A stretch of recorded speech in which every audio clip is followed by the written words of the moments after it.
Je vais vous raconter le lait du chevalier de la forêt, puissant, riche et vaillant, mais manquant d'une quête importante. Il était une fois, en Lexington, une fille de roi, de noble naissance, de haut rang, sage et courtoise, de somptueux vêtements et d'une merveilleuse beauté. Cette jeune fille, si courtoise et si belle, cette fleur d'iris violet et doux, cette rose de printemps, n'avait pas de pareil d'ici à Louisville. Malheureusement, pour les chevaliers de la table ronde, elle a envahi la fille précieuse et l'a gardée sous clé, impuissant et désolé, dans une tour forte et bien cachée. C'était au premier jour d'avril, quand le bois avait reverdi et les jardins étaient fleuris.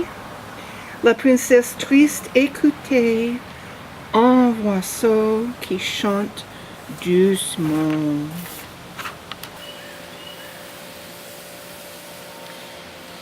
De sa fenêtre très haute, elle a crié « M'aidez, m'aidez! Oh, rossignol, que j'ai entendu chanter dans le noisetier, m'aidez! » Bien sûr, à mon plaisir, chante la vieille créature, qui manquait toujours, dans sa jeunesse, les aventures. Au-dessus,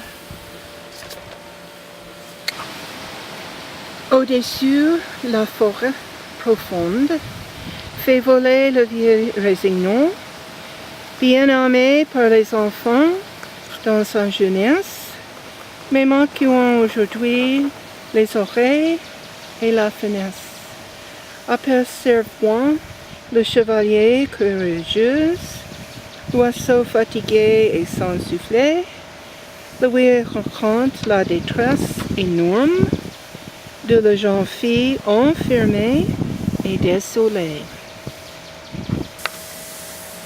Mon Dieu, j'ai oublié de vous expliquer le plus grand danger de la forêt qui attend le secours de la fille et la beauté.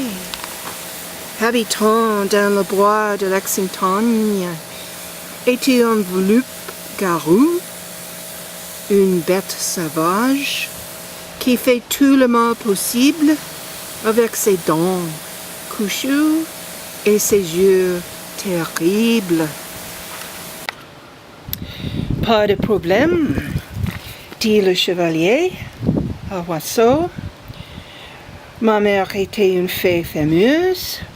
En devenant un chevalier adulte, elle m'a donné les 3 cadeaux mystérieux. Et quoi étaient ces cadeaux précieux?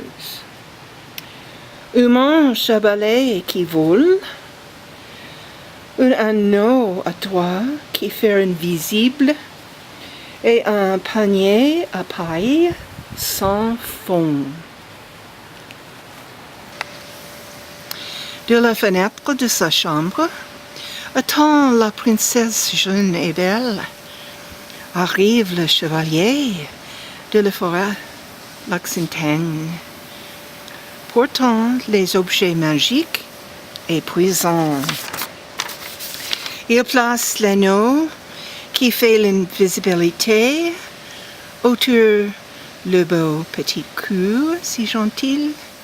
Il place la belle jeune fille de noble naissance dans le panier à paille bleue sans fond. Descendant à travers le couloir de Corbeil et portant l'anneau magique de la fée maternelle, le loup-garou ne pouvait pas les voir. Savant et succourant, la princesse se pleure de joie. Son père, le roi auteur de la table ronde, devait rendre les remerciements au chevalier de la forêt, Lexington, et lui a invité joindre des chevaliers.